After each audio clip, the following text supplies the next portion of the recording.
इस देश में एक आग का दरिया हुआ करता था। दरिया आग का हो या पानी का, दरिया तो आखिर दरिया होता है। बगावती, बदमिजाज, बेसलीका, बेरंग और कभी कभी बिगड़ेल भी। दरियाओं की कहानी कभी सैलाब बनने की होती है, कभी फौलाद होने की, तो कभी पानी इतना बह जाता है कि कीचड़ होना पड़ता है, लेकिन वो आखिर में रहता तो एक दरिया ही है।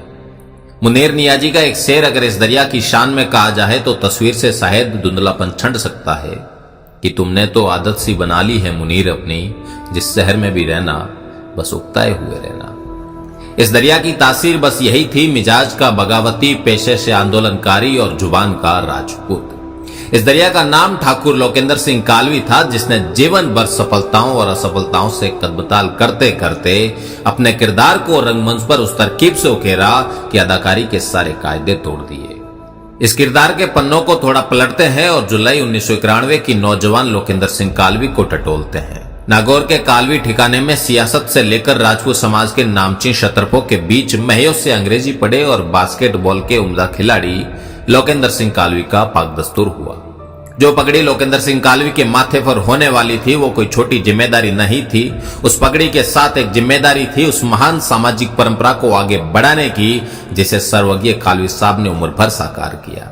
सर्वज्ञ कालवी साहब कहा करते थे कि जोगा ने जग पूछे, ना जोगा ने कुण पूछे। मैंने लोकेंद्र सिंह कालवी साहब से ये बात ना जाने कितने मंचों से सुनी थी कि मैं माथे पर कल्याण सिंह कालवी की पगड़ी पहनता हूं और इसका मुझे हमेशा गर्व है, लेकिन अगर मैं मेरे गांव के हरिजन की पगड़ी भी पहनता तो उसका भी मुझे उतना ही गर्व होता। मैंने अपने पिता से सीखा है, जो अपनी जात का नहीं वो अपने बाप का नहीं, और जो अपने बाप का नहीं वो राष्ट्र का कैसे हो सकता है।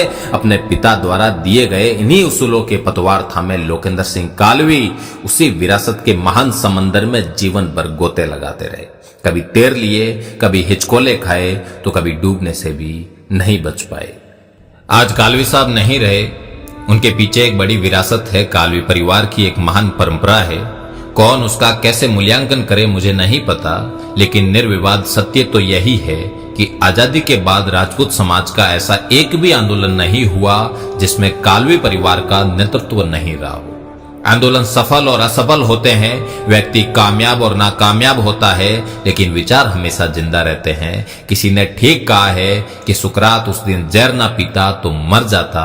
जो जहर विचारों को जिंदा रखे वो पी लेना चाहिए।